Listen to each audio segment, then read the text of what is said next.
이 시간 우리 하나님께서 우리에게 주시는 말씀을 함께 읽읍시다. 하나님께서 오늘 우리에게 주시는 말씀은 룻기 2장 18절부터 20절까지의 말씀입니다. 우리 같은 목소리를 읽도록 하겠습니다. 시작. 룻은 그것을 가지고 성읍으로 돌아갔다. 룻은 주워온 곡식을 시어머니에게 내보였다. 배불리 먹고 남은 볶은 곡식도 꺼내서 드렸다. 시어머니가 그에게 물었다. 오늘 어디서 이삭을 주었느냐? 어디서 일을 하였느냐? 너를 이처럼 생각하여 준 사람에게 하나님이 복을 베푸시기를 바란다. 그러자 룻은 시어머니에게 자기가 누구네 밭에서 일하였는지를 말하였다. 오늘 내가 가서 일한 밭의 주인 이름은 보아스라고 합니다. 나오미가 며느리에게 말하였다. 그는 틀림없이 주님께 복받을 사람이다. 그 사람은 먼저 세상을 뜬 우리 식구들에게도 자비를 베풀더니 살아있는 우리에게도 한결같이 자비를 베푸는구나. 나오미가 그에게 말을 계속하였다. 그 사람은 우리와 가까운 사이다. 그는 집안간으로서 우리를 맡아야 할 사람이다. 아멘. 베들레헴에 도착한 나오미와 룻은 그곳에서 정착하기 시작했습니다. 나이가 많은 나오미는 더 이상 생산 활동을 하기가 힘들었지요. 그래서 룻이 이 두 사람으로 이루어진 작은 가정의 가장 역할을 감당해야만 했습니다. 자기 이름으로 땅을 가지고 있지 못했기 때문에 그녀는 그동안 좀 친해진 이웃과 함께 밭에 나가서 떨어진 이삭을 주워서 먹고 살아야만 했습니다. 그때의 룻이 갔던 밭이 우연히 남편의 친족 중에 한 사람이었던 보아스의 밭이었습니다. 보통은 보아스는 베들레헴 읍내에 있는 자기의 집에 거했던 것 같습니다. 그런데 마침 룻이 일하기 시작한 그날에 보아스가 일꾼들을 격려하기 위해 밭에 방문합니다. 그리고는 룻을 만나고 그녀에 대해서 듣고 그녀와 이야기를 나누게 되지요. 여기에서 우연한 일의 연속이 나타나기 시작합니다. 특별히 룻이 보아스의 밭에 우연히 가게 된 것을 표현할 때 사용된 히브리어 단어는 카라라는 단어입니다.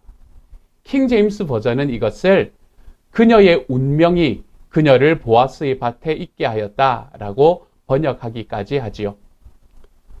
그러면 이 모든 만남과 그 안에서 일어난 일들이 마치 주사위 놀이를 하는 것 같은 우연함에 달려 있는 것일까요? 그렇지 않습니다. 하나님의 손이 우연하게 움직인 적은 한 번도 없습니다. 우리가 기도하면서 하나님을 바랄 때 하나님은 우연을 통하여 움직이시는 것처럼 보이기도 합니다.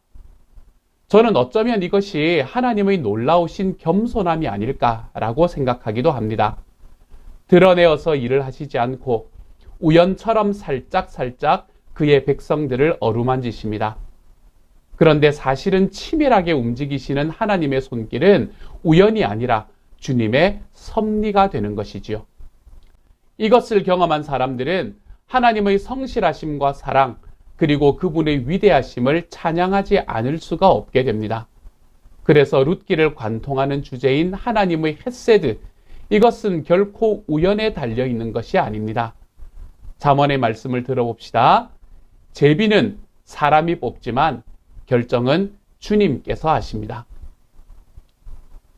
룻이 보아스의 밭에 이르게 된 것이 하나님의 약속과도 같은 도우심이었는데도 그러면 어째서 이 룻기는 룻이 우연히 그 밭에 이르렀다라고 보아스가 마침 밭에 오게 된 것이다 라고 말하고 있는 것일까요? 이는 룻기의 저자가 룻의 입장이 되어서 이야기를 전달하고 있기 때문입니다.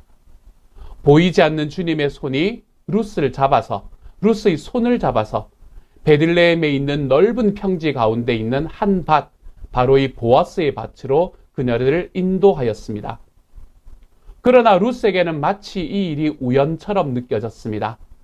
주님의 섭리는 우리의 생각을 뛰어넘습니다. 왜 하필 룻과 나오미가 베들레헴에 도착했을 때 보리가 휘어져 곧 추수를 해야 할 시기였단 말입니까? 두 여인의 도보의 여정이 생각보다 늦어져서 추수를 다 마치고 도착할 수도 있지 않았겠습니까? 아니면 비가 늦어서 예정보다 추수가 더디어졌을 수도 있을 것입니다. 그런데 룻이 베들레헴에 도착한 시기는 정확하게 추수할 시기였습니다. 그리고 룻이 수확하는 자들의 줄에 서서 따라가다가 이르게 된 밭이 바로 그녀의 시아버지인 엘리멜렉의 친족이었던 보아스의 밭이었습니다. 그 밭에 이르게 된 그 섭리, 이것은 결코 우연이 될 수가 없습니다. 시작 성경에도 이와 비슷하게 볼 수 있는 사건이 하나 있습니다. 사도행전 27장에서 바울이 로마로 압송되는 중에 발생한 일은 절대로 우연이 아니라 하나님의 섭리와 약속으로 밖에는 볼 수 없는 일이었습니다. 바울이 탄 배는 항해로 인해서 어려움을 겪습니다. 배 안의 모든 사람이 그로 인해 생명의 위협을 느끼게 되었습니다. 바울은 죄수의 신분으로 승선했지만 사실 그는 하나님 나라의 사절로 이 여행길에 오르고 있습니다. 그런 바울은 죽음의 기운이 넘실넘실 밀려드는 배에서도 승선한 사람들에게 생명을 전하기 시작합니다. 이렇게요. 같이 한번 읽어봅시다. 사도행전 27장 22절부터 26절입니다. 같이 읽습니다. 시작. 그러나 이제 나는 여러분에게 권합니다. 기운을 내십시오. 이 배만 잃을 뿐 여러분 가운데 한 사람도 목숨을 잃지는 않을 것입니다.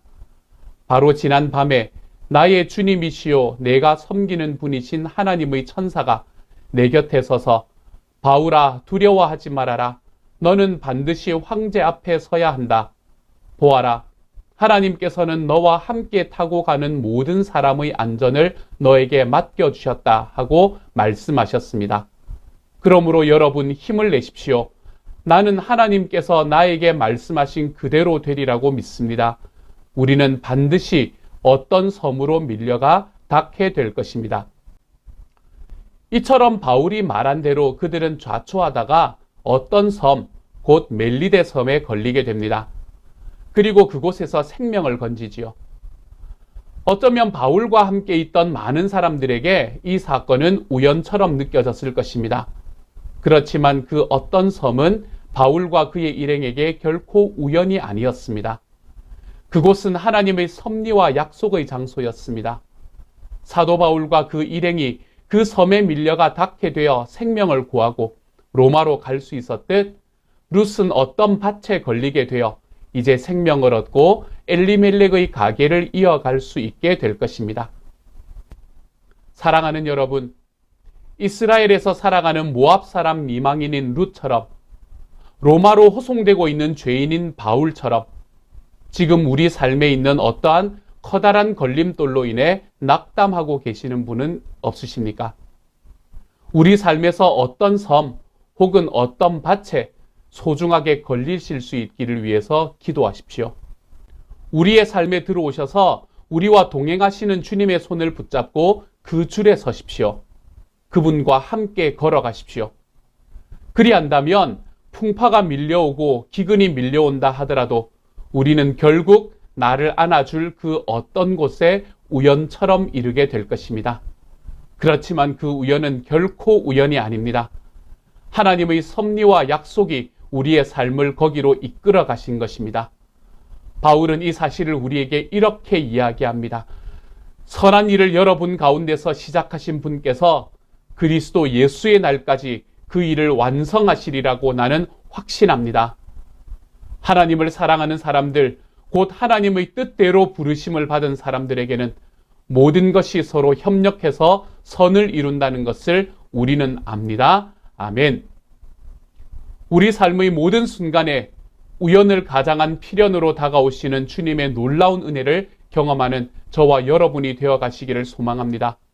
늘 어떤 상황에서든 우리와 함께 동행하심으로 낙심함에서 벗어나 주님의 섭리와 약속이 별처럼 빛나는 어떤 섬, 어떤 밭으로 우리의 발걸음을 인도하시는 주님, 그 주님의 놀라우신 은혜가 저와 여러분의 삶에 가득해질 수 있는 이번 한 주가 되실 수 있기를 우리 주님의 이름으로 축복합니다. 자, 이제 이처럼 우연을 가장한 필연으로 룻에게 다가오신 하나님으로 인해 룻의 귀가가 조금 늦어집니다. 집에서 며느리 룻만 기다리고 있던 나오미는 은근히 걱정이 되었습니다. 하루 종일 이 밭 저 밭 기웃거리다가 아무런 수확도 얻지 못한 채 신세를 한탄하면서 터덜터덜 걸어오면 어쩌나 마음이 불안해지던 차에 저 멀리 걸어오는 사람이 보입니다. 룻인 것 같습니다. 그런데 정말 룻이 맞습니까? 분명히 나갈 때는 빈손으로 나갔는데 이제는 손이 비어 있지를 않습니다. 자신은 텅 비어서 돌아온 베들레헴인데 룻은 텅 비어서 나갔다가 이제 집으로 돌아올 때에 그 손에 풍성함이 있어 보입니다. 보아스가 베푼 선의로 인해서 그녀는 많은 곡식을 가지고 집으로 돌아갈 수 있었기 때문입니다. 여기서 우리는 좀 즐거운 상상을 해볼 수 있습니다. 룻이 걸어오는 것을 보고서 나오미는 비어있는 집을 박차고 룻을 향해 거의 달려가다시피 다가가지 않았을까요? 그리고 룻이 무겁게 들고 있는 보릿자루를 맞들어 주지 않았을까요? 저는 아마 그랬을 것 같습니다. 그녀는 그러면서 행복했을 것입니다. 베들레헴에서 다시는 내가 고개도 못 들고 살 것 같았는데 룻과 보릿자루를 맞드는 순간에 어깨에 힘이 실리고 내가 좀 더 당당해지는 것을 나오미는 느꼈을 것입니다. 시어머니와 며느리가, 아니 두 모녀가 함께 들어와 보릿자루를 집안에 놓는 순간 나오미의 집은 비로소 베들레헴, 떡집이 됩니다. 나오미는 더 이상 마라, 고통이 아니라 이제 그녀의 이름처럼 나오미, 나의 기쁨이 되기 시작하지요. 나오미가 얼마나 기뻤는지 우리는 그녀의 모습과 이야기에서 이내 발견할 수 있습니다. 나오미는 평소와는 다르게 매우 수다스러워집니다. 기뻐서 입을 다물지 못하고 있다는 것을 금방 알 수 있습니다. 룻이 가지고 온 보릿자루뿐 아니라 밭에서 받아온 볶은 곡식 등 먹을거리를 보여주자마자 나오미는 참았던 질문을 룻에게 쏟아놓기 시작합니다.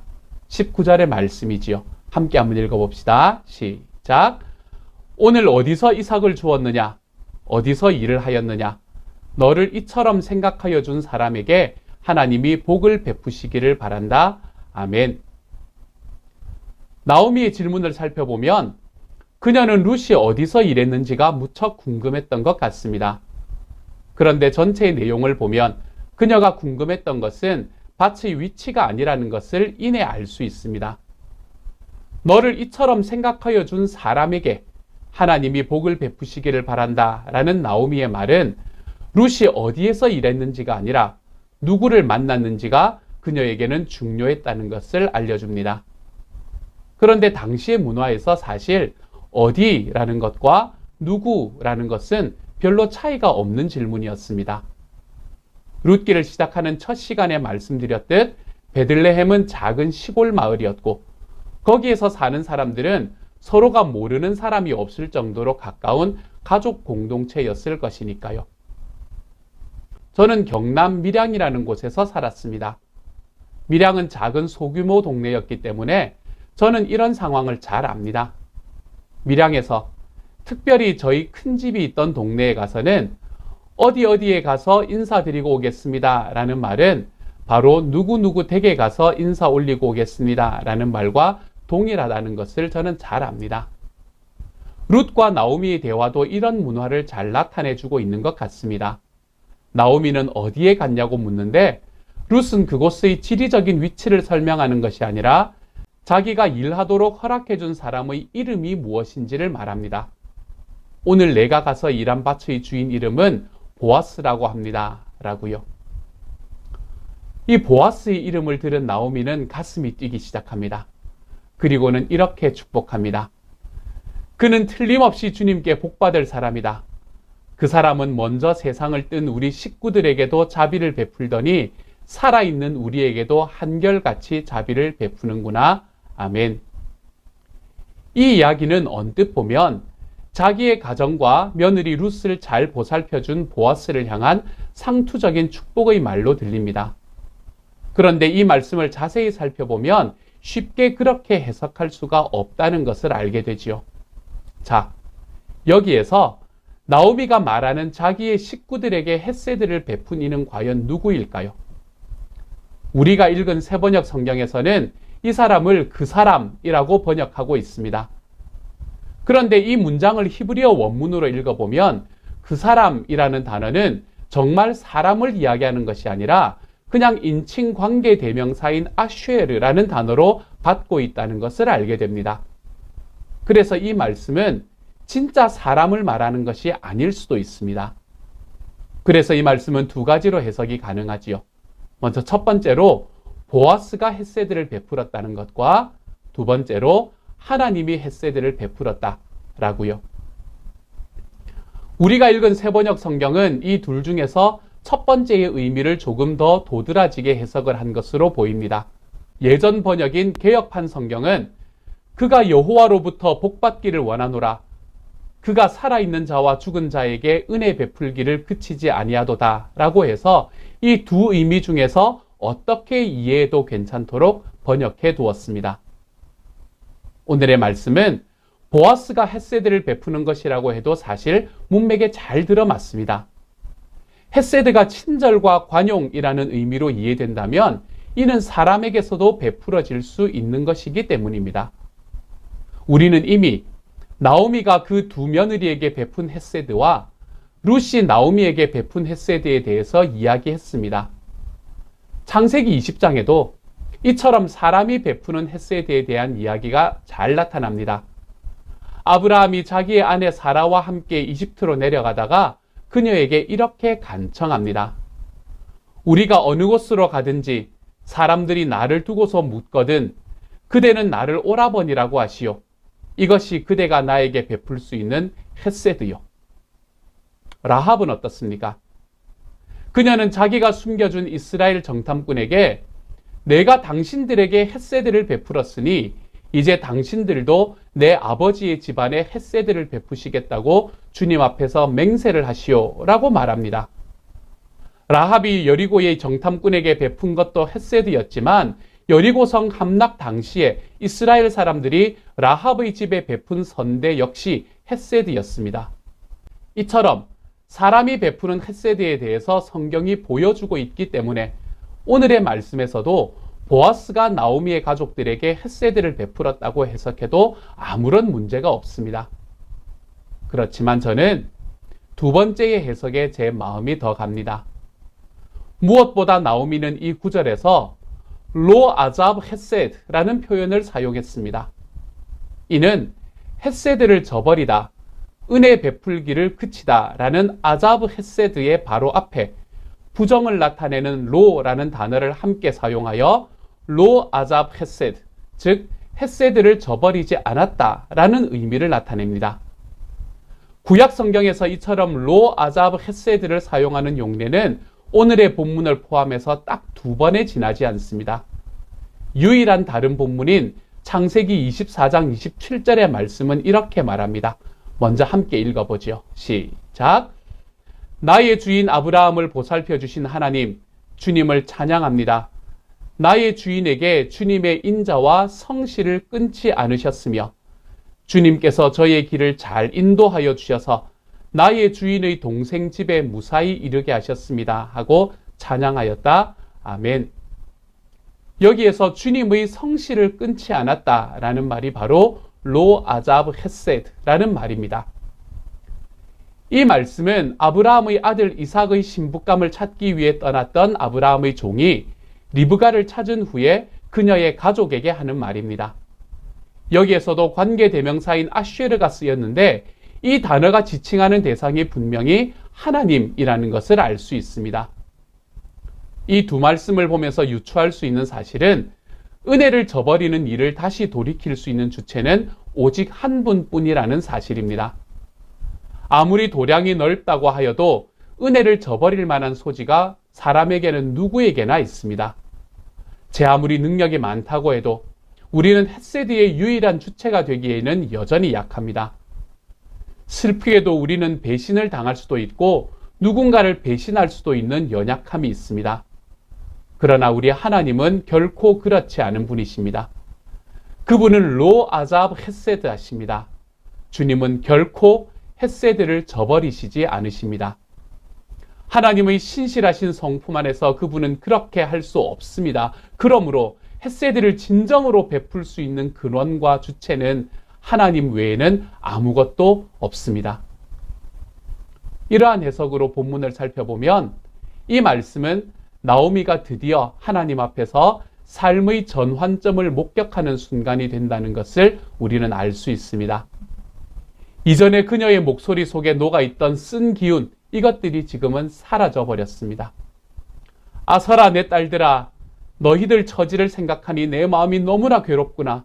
주님께서 손으로 나를 치신 것이 분명하다 라고 할 때거나, 전능하신 분께서 나를 몹시도 괴롭게 하셨으니 이제는 나를 마라라고 부르십시오 라고 할 때나, 나는 가득 찬 채로 이곳을 떠났습니다. 그러나 주님께서는 나를 텅 비어서 돌아오게 하셨습니다. 주님께서 나를 치시고 전능하신 분께서 나를 불행하게 하셨는데 이제 나를 나옴이라고 부를 까닭이 어디에 있겠습니까? 라고 말할 때와 같이 입만 열면 하나님의 손이 자신을 치셨다고 불평하던 나오미는 이제 사라져 버렸습니다. 나오미가 지금 언급하고 있는 먼저 세상을 뜬 우리 식구들과 살아있는 우리는 그녀의 가족을 말합니다. 살아있는 우리는 남은 자들이지요. 남겨진 나의 기쁨 나오미와 남겨진 동반자 룻입니다. 먼저 세상을 뜬 식구들은 엘리멜렉과 말론과 기럐을 이야기합니다. 기둥같이 살아서 가게를 이어갈 남편과 아들들, 그들이 먼저 이 세상을 떠나게 되었지요. 기업을 이어갈 구원이 모두 사라져버린 셈인데 나오미는 죽은 자와 남은 자에게 하나님께서 동일하게 은혜를 베푸신다고 말합니다. 이처럼 나오미는 하나님께서 그녀에게 베풀어 주시는 이 헷세들을 힘있게 강조합니다.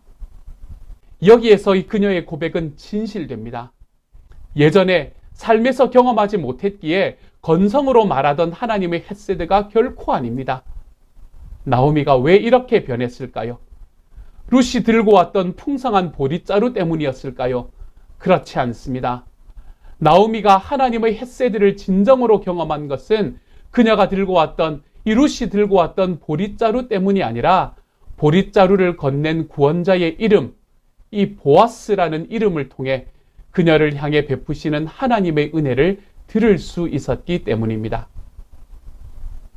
하나님의 헷세드는 우리의 상황에 좀 더 경험되고 좀 더 느껴지는 어떤 긍정적인 상황의 변화에서 찾을 수 있는 것을 넘어섭니다. 하나님의 헷세드의 극치는 우리가 아직 약할 때에, 우리가 아직 죄인 되었을 때에 우리를 먼저 사랑하셔서 우리의 삶에 구원을 주시기 위해서 오신 이 구원자이신 예수님에게서 드러납니다. 나오미의 삶의 전환점이 룻이 가져온 많은 곡식이 아니라 그녀의 입에서 들려진 구원자 보아스의 이름에서 생겨났던 것처럼 우리 삶의 전환점도 우리의 구원자가 되시는 예수님의 이름에서 생겨납니다. 우리의 삶에서 구원자이신 예수님의 이름을 들었을 때 우리 삶을 채우고 있는 쓴 뿌리가 사라질 수 있습니다. 주님께서 나를 치신 것이 분명하다고 말하며 불평하고 자기의 삶을 한탄하며 살아가던 나오미에게도 이제는 소망이 생기게 되었습니다. 그처럼 우리의 삶에 구원자의 이름으로 오신 예수 그리스도로 인해 우리들의 삶에도 전환점이 찾아올 수 있습니다. 이 하나님의 헷세드를 삶에서 깊이 깨닫고 경험하여 삶의 어떤 과정에서도 소망을 붙들며 살아가실 수 있는 하나님의 사람이 되시기를 소망합니다. 기억하십시오. 그러나 우리가 아직 죄인이었을 때에 그리스도께서 우리를 위하여 죽으셨습니다. 그리하여 하나님께서는 우리들에 대한 자기의 사랑을 실증하셨습니다. 아멘. 이 하나님의 사랑이 우리에게 있습니다. 이 하나님의 헷세드가 오늘 이 시간 함께 예배하는 저와 여러분의 삶 전체를 안고 품고 걸어갈 것입니다. 이번 한 주 이러한 소망의 삶을 경험하며 살아가는 저와 여러분이 되어 가시기를 우리 주님의 이름으로 축복합니다. 오늘의 말씀에서 한 가지만 더 나누고 싶은 것이 있습니다. 룻기 1장 5절에서 이 룻기의 기자는 나오미의 신세를 이렇게 한탄합니다. 그러다가 아들 말론과 기럐이 죽으니 나오미는 남편에 이어 두 아들마저 잃고 홀로 남았다. 이 말씀을 히브리어로 보면 한 가지 재미있는 표현이 나타납니다. 보통 히브리어에서 두 아들이라는 복수형을 쓰려면 바님이라는 단어를 써야 합니다. 그런데 이 구절에서는 그 자리에서 어린 아이들을 지칭하는 옐라딤이라는 단어가 쓰입니다. 어린 아이들이란 그냥 아들이라는 말에는 들어있지 않은 생명의 기운이 자라는 것을 표현하고 있습니다. 그러므로 룻기 1장 5절은 나오미가 그냥 남편과 아들들을 잃어버린 정도가 아니라 그녀에게는 생명의 기운이 모두 잃어버려졌다라는 것을 의미를 표현하고 있는 것이지요. 그런데 여러분, 아이들이라고 하면 어떤 것이 떠오르시나요? 아이들은 꿈을 꾸는 존재입니다. 어른들도 어린아이들을 보면서 꿈을 꿉니다. 여러분도 어릴 적에 꿈이 있으셨죠? 저도 꿈이 참 많았습니다. 제 주변에 있던 어른들도 저를 보면서 꿈을 꾸셨던 분들이 계셨습니다. 저는 어릴 때부터 목청이 좋았습니다.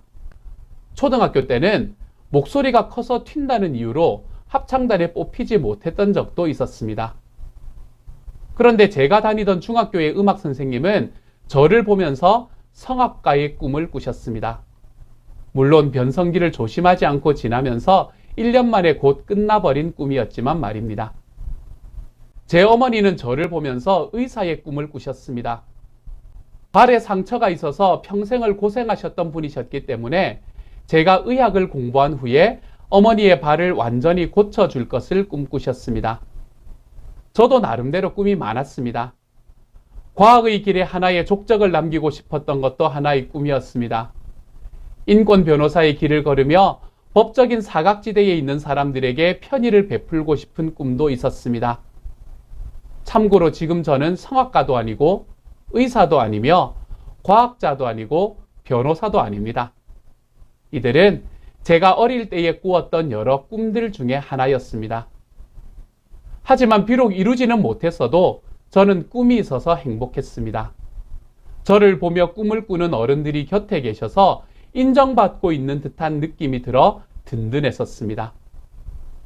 이처럼 꿈을 꾸며 자라던 어린 시절이 있었음에 지금도 감사하게 됩니다. 여러분은 어떠십니까? 꿈을 꾸지 않는 어린 시절을 보내신 분은 아마 없을 것입니다. 우리는 꿈을 먹고 꿈은 우리를 품으면서 살아가도록 되어 있습니다.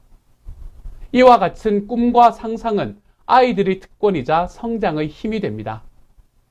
그러므로 어른이 되어서도 아이처럼 꿈을 꿀 수 있다면 우리의 내적인 성장은 훼손되지도 않고 멈추지도 않을 수 있게 됩니다. 오늘 예배에 함께 하시는 여러분 속에서 꿈이 완전히 말라버린 분이 계십니까? 더 이상 어떤 꿈도 꿀 수 없고 무슨 꿈을 꾸어야 할지도 모르는 분이 계신다면 오늘 저는 그런 분들에게 꿈의 축복을 전하고 싶습니다. 오늘 어린 아이들처럼 꿈을 꾸어 가십시오. 하나님의 백성이라면 누구든 꿈을 꿀 수 있습니다. 그리고 그 꿈은 주님 안에 있을 때에 우리들의 삶에서 이루어지게 됩니다. 요엘서 2장 28절의 말씀입니다. 함께 읽습니다. 시작. 그런 다음에 내가 모든 사람에게 나의 영을 부어주겠다. 너희의 아들, 딸은 예언을 하고 노인들은 꿈을 꾸고 젊은이들은 환상을 볼 것이다. 아멘. 룻기가 나오미에게 옐라딤, 즉 어린아이가 없다라고 했던 것은 나오미에게 꿈 혹은 소망이 없었음을 함축한 것이었습니다. 그녀에게는 다음 세대를 바라보며 아름다운 소망을 품어볼 만한 가능성이 차단된 상태였습니다. 내일이 없고 오늘만 존재하는 삶을 살고 있었습니다. 꿈은 오늘의 고통을 이겨낼 수 있는 촉매작용을 합니다. 그러나 꿈을 잃으면 오늘을 견디는 것도 고통입니다. 그런데 오늘의 본문에서 나오미는 다시 어린아이를 꿈꿉니다. 고목같이 말라붙은 나오미가 꿀 수 있는 최고의 꿈을 그녀는 지금 꾸고 있는 것입니다.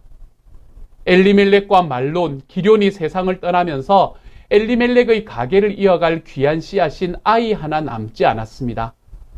남겨진 나오미에게는 이제 며느리 룻 하나 남았습니다. 이 룻이 오늘 보리밭에서 그녀를 구원해 줄 수 있는 보아스를 만났습니다. 형사 취수의 관습에 의하면 죽은 형제의 이름을 잊기 위하여 남편의 형제가 그의 아내를 취하는 것은 이스라엘의 합법적인 관례였습니다. 미망인이 된 친족의 여인을 취하여 그녀에게 보금자리를 제공하고 또한 죽은 자의 이름이 끊어지지 않도록 구원해 주는 것은 형사취수의 범주 안에 들어와 있는 일이었습니다. 그래서 나오미는 루시 매일의 품삯으로 부지런히 양식을 받아와서 자신을 복량하며 그냥 그렇게 살면 그만이라는 삶의 현실에서 눈을 들어 어린아이처럼 가슴 뛰는 꿈을 꾸기 시작합니다. 자신에게 헌신적인 며느리에게 안정된 처소가 마련되리라는 꿈, 그리고 먼저 떠난 남편의 가게가 끊어지지 않고 이어질 수 있을 것이라는 꿈, 이런 꿈이 나오미의 가슴을 뛰게 만들었습니다. 아이처럼 꿈을 꾸고 있는 나오미가 유치하거나 어리석어 보입니까? 그렇지 않습니다. 나오미에게 이런 꿈을 다시 불러일으킨 것이 바로 하나님의 헤세드였습니다. 하나님의 헤세드는 우리의 삶을 어디에까지 이르게 할지 아무도 모릅니다. 나오미는 자신을 향한 하나님의 헤세드가 그녀를 다윗 왕의 고조 할머니로 그리스도이신 예수님의 조상으로 이끌고 가실 줄은 생각지도 못했을 것입니다. 비록 주님의 계획에까지 우리의 생각이 닿지 못해도 괜찮습니다. 하나님의 헤세드 안에서 들려온 구원자의 이름으로 삶의 터닝 포인트를 경험한 그녀는 그날로부터 어린아이와 같이 꿈을 꿀 수 있었습니다. 나오미의 꿈은 그녀를 예전에 베들레헴에서 살던 나오미로 되돌렸습니다. 쓴 물을 토해내는 마라 같은 나오미가 아니라 웃음이 솟아나는 나의 기쁨으로 변화시켰습니다. 진실로 주님은 살아있는 자와 죽은 자에게 헤세드를 베푸시리라는 것을 이제 그녀는 확신하고 있는 듯합니다. 사랑하는 여러분, 우리도 하나님 안에서 꿈을 꾸십시다. 우리의 현실에 맞추어 타협하는 삶이 아니라 하나님의 헤세드의 크기만큼 꿈을 꾸십시다. 만일 꿈이 없다면 여러분 삶의 꿈을 그려주시기를 구하십시다. 지금 이 나이에 무슨 꿈 이야기야 하시는 분이 계신다면 그 마음에 있는 교만과 나태를 걷어내십시다. 하얀 도화지에 담대하게 크레파스선을 긋는 어린아이처럼 우리 인생 속에 생명이 움트는 주님의 꿈을 좀 그려가십시다. 그렇지만 그 꿈이 우리 욕망의 다른 이름이 되지 않도록 하십시다. 오히려 주님 앞에서 아이처럼 내가 품은 꿈과 그것을 바라보는 주위 사람들과 또한 그것을 푸근한 가슴으로 안으시는 하나님을 기쁘게 만드는 그런 꿈을 꾸어 나가십시다. 이번 한 주는 어린아이처럼 주님 안에서 꿈꾸는 나오미와 함께 꿈을 꾸며 내 삶 속에 주시는 주님의 꿈을 이루어가는 시간이 되시기를 우리 주님의 이름으로 축복합니다. 우리 시간 함께 기도하며 나아갑니다. 주님, 우리들의 삶에서 베풀어 주시는 하나님의 모든 우연이 아니라 필연임을 저희들의 삶에 깨닫게 하여 주시니 감사합니다. 주님이 베푸시는 그 놀라운 섭리의 역사가 우리의 삶을 채워감으로 인해서 감사드립니다. 사랑하는 주님, 그 삶을 살아가는 과정 속에 내가 내 주님의 헤세드 안에 거하여 주님이여 날마다 내 주님을 꿈꾸며 살아가는 하나님의 사람이 되게 하여 주옵소서. 내가 생각하고 내가 경험하는 것이 끝이 아니다. 내 하나님이 주시는 헤세드는 나를 어디까지 이끌어갈지 아무도 모른다. 그 하나님의 헤세드에 우리들의 삶의 소망을 놓고 내 주님 앞에 날마다 꿈꾸며 살아갈 수 있는 하나님의 사람. 주님, 이 시간에 주님 앞에 함께 무릎 꿇은 모든 이들이 이러한 하나님의 헤세드 안으로 걸어 들어가 볼 수 있는 주님의 사람들이 될 수 있게 하여 주십시오. 그래서 삶에 있는 모든 어려움들과 나의 지금 현실 속에서도 내 주님께서 나에게 베풀어 주시는 그 주님의 놀라운 필연을 하나님 앞에 붙들고 걸어가므로 내 주님 앞에 힘있게 우리의 삶을 걸어가 볼 수 있는 주님의 사람으로 변화시키시는 그런 저희의 삶이 될 수 있도록 주님께서 도우시고 인도하여 주옵소서. 모든 말씀 우리 주님 예수님 이름으로 기도드립니다. 아멘. 이 시간 한 번 더 기도하고 축도함으로 오늘의 예배를 마치겠습니다. 이제 평안한 마음으로 세상에 돌아가십시오.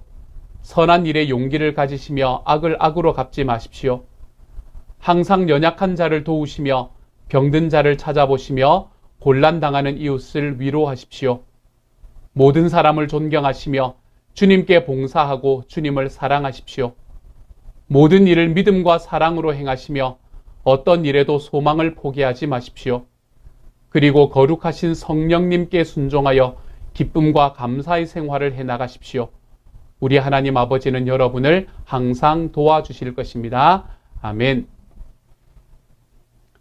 이제는 우리를 죄에서 구원해 주신 우리 주 예수 그리스도의 은혜와 하나님의 놀라우신 사랑하심과 성령님의 교통하시는 은혜가 이 시간 우리들의 삶의 우연처럼 모든 일을 필연으로 하나님의 능력으로 감당해 주시는 우리 주님에 대한 감사와 우리들의 삶에 우리 주님의 헤세드가 나의 생각과 나의 계획을 훨씬 넘어서 있음을 기억하고 내 주님 앞에 가슴 뛰는 꿈을 다시 회복하며 살아가는 우리 주님의 소원을 나의 꿈으로 받고 내 주님 앞에 가슴 뛰며 걸어가 볼 수 있는 주님의 사람으로 다시 한번 일어나고 회복되어 보기를 주님 앞에 결단하고 일어나는 모든 시온 영락 식구들 한 사람 한 사람들 위해 지금부터 영원토록 함께 계시기를 간절히 축원하옵나이다. 아멘.